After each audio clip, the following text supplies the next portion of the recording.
Berbohong adalah bagian dari sifat alamiah manusia. Kita semua pernah berbohong, dan kita semua pernah dibohongi.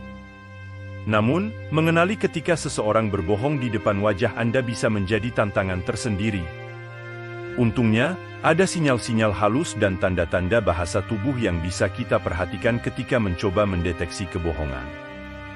Berikut adalah 12 faktor yang dapat mengungkap pembohong yang paling berpengalaman sekalipun. Nomor 1, jeda yang lama di antara kalimat-kalimat. Pembohong terkadang ragu-ragu lebih dari biasanya selama percakapan. Jeda setelah sebuah kalimat dapat mengindikasikan bahwa seseorang sedang memikirkan cara terbaik untuk menyampaikan kebohongan. Jeda adalah tanda peringatan yang pasti ketika jeda tersebut mewarnai pembicaraan seseorang yang biasanya merupakan pembicara yang fasih. Jika seseorang yang biasanya berbicara tanpa berpikir, tiba-tiba harus berpikir sebelum berbicara, maka kemungkinan besar mereka sedang sibuk menyusun kebohongan. Kebohongan tentu tidak datang dengan mudah kepada kita seperti kebenaran, disitulah jeda masuk. Jeda memberi kita waktu untuk memikirkan bagian selanjutnya dari kebohongan terbaru kita. Nomor 2, nada suara perubahan kecepatan. Perubahan nada suara dapat mengungkap kebohongan lebih cepat daripada detektor kebohongan yang sudah disetel dengan baik. Ketika seseorang berbohong, suaranya bisa menjadi lebih tinggi karena pita suara menegang. Perubahan kecepatan bicara adalah petunjuk potensial lainnya bahwa Anda sedang berbicara dengan seorang pembohong. Jika Anda memperhatikan bahwa seseorang mulai berbicara seolah-olah mereka telah menekan tombol fast forward, maka waspadalah terhadap kebohongan.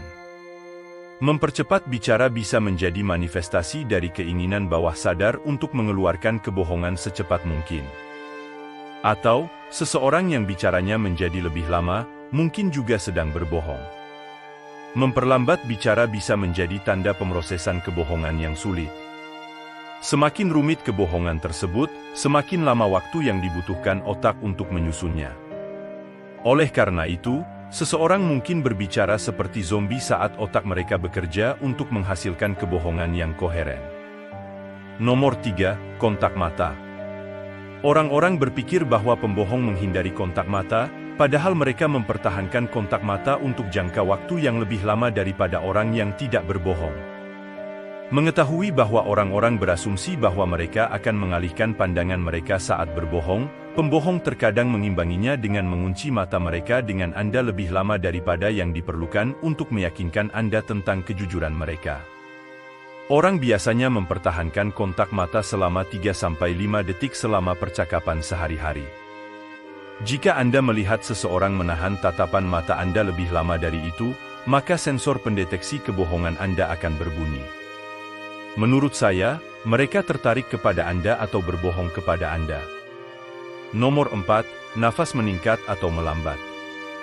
Perubahan dalam pola pernapasan bisa menjadi petunjuk bahwa Anda sedang dibohongi. Napas yang dalam, misalnya, menunjukkan bahwa otak telah meningkatkan aktivitasnya. Dan peningkatan aktivitas otak juga berhubungan dengan kebohongan. Jika mindfulness telah mengajarkan kita satu pelajaran penting, yaitu memperhatikan pernapasan kita.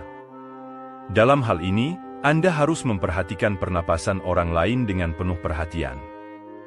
Nomor 5, berkeringat ekstensif. Berkeringat adalah gejala kecemasan, dan kecemasan seringkali menyertai kebohongan. Beberapa pembohong berkeringat dingin saat kebohongan mereka terungkap, yang lain berkeringat tanpa mengeluarkan keringat secara fisik. Jika lawan bicara Anda tidak mudah berkeringat, atau jika mereka dikenal mudah berkeringat saat berbohong, maka bulir-bulir keringat di dahi mereka bisa jadi merupakan tanda peringatan bahwa mereka sedang berbohong. Pastikan untuk tidak langsung menyimpulkan bahwa seseorang berbohong hanya karena keringatnya yang berlebihan. Mungkin saja ruangannya sangat panas, atau mereka mungkin baru saja mengalami suatu kondisi medis. Nomor 6, memalukan senyum. Kita semua pernah berada dalam situasi di mana kita harus memalsukan kebahagiaan untuk menyelamatkan perasaan seseorang. Dan senyuman memang bisa menipu. Senyuman membuat Anda terlihat bahagia, namun kebahagiaan itu mungkin sebenarnya adalah kebohongan. Ada perbedaan halus antara senyum yang jujur dan senyum palsu. senyuman yang jujur melibatkan mulut dan mata, sementara senyum palsu hanya menggunakan bibir.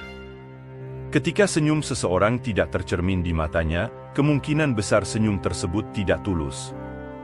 Nomor 7, gestur yang bertentangan. Kata-kata kita tidak selalu sesuai dengan tindakan kita, bahkan ketika kita tidak berniat untuk berbohong.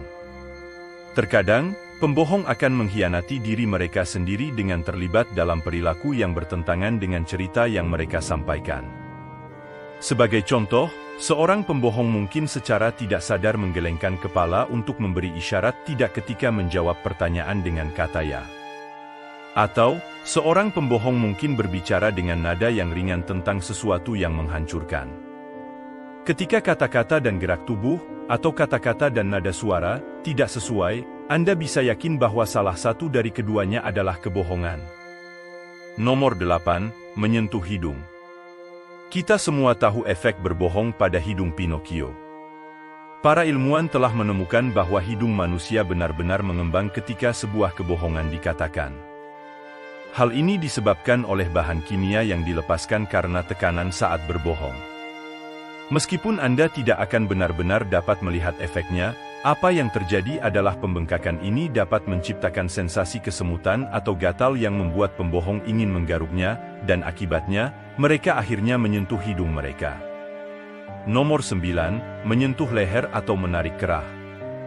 Ini adalah tanda klasik dari seorang pembohong, dan alasan dibaliknya berasal dari sensitivitas jaringan wajah dan leher yang halus. Ketika seseorang berbohong, hal itu menciptakan sensasi kesemutan di area tersebut yang ingin disentuh oleh si pembohong. Tekanan saat berbohong juga menyebabkan keringat meningkat di sekitar leher, itulah sebabnya tarikan kerah baju sangat umum terjadi. Petunjuk lainnya adalah ketika seseorang menggaruk sisi leher mereka tepat di bawah daun telinga. Hal ini biasanya cenderung dilakukan dengan cara tertentu, yaitu dengan jari telunjuk tangan dominan mereka. Ini adalah sinyal khas dari rasa tidak aman, keraguan dan ketidakpastian yang ada di dalam pikiran seseorang yang tidak mengatakan yang sebenarnya. Nomor 10, terlalu berpendapat. Ketika Anda mengkonfrontasi pembohong dengan fakta-fakta, mereka biasanya menjadi sangat defensif, menolak untuk menjawab pertanyaan dan bahkan menuduh Anda berbohong. Jika tersangka menanggapi pertanyaan Anda dengan kalimat seperti, "Mengapa Anda ingin tahu itu?" atau "itu tidak penting sekarang," mereka pasti sudah mencapai batasnya dan menggunakan pertahanan ini sebagai serangan. Nomor 11, mengubah subjek. Setiap orang merasa rentan dan tidak nyaman ketika berbohong. Bahkan jika seseorang adalah pembohong yang berpengalaman dengan ekspresi wajah yang santai, di dalam hatinya, mereka panik. Seorang pembohong pasti akan mencoba mengubah topik pembicaraan dengan cepat dan beralih ke topik lain. Nomor 12, menutup mulut. Menutup mulut, khususnya, adalah refleks bawah sadar yang secara harfiah dapat berarti seseorang mencoba untuk menekan kata-kata bohong yang keluar dari mulut mereka. Hal ini dapat terlihat sebagai tangan yang menutup mulut atau bahkan jari yang diletakkan di atas bibir dengan gerakan SSSHH. Hal ini kemungkinan besar berasal dari orang tua yang mungkin membuat gerakan ini untuk menunjukkan keinginan untuk diam. Tetapi di masa dewasa, isyarat ini bisa mengindikasikan upaya seseorang untuk mengatakan pada diri mereka sendiri untuk menahan perasaan atau perkataan. Sekarang Anda tahu bagaimana cara mengetahui apakah seseorang berbohong kepada Anda. Jadi, berlatihlah mengamati sinyal-sinyal ini dan Anda bisa menangkap orang yang sedang berbohong.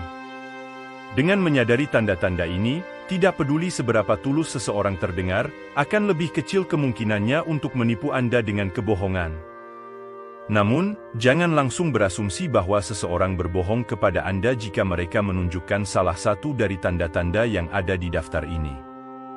Namun, jika beberapa dari tanda-tanda ini menarik perhatian Anda, maka Anda mungkin ingin memverifikasi pernyataan orang tersebut. Beritahu kami pendapat Anda. Jika Anda merasa video ini bermanfaat, berikan tombol like dan share dengan teman-teman Anda. Jangan lupa untuk subscribe Ulul Channel dan aktifkan lonceng notifikasi untuk video baru lainnya. Terima kasih sudah menonton.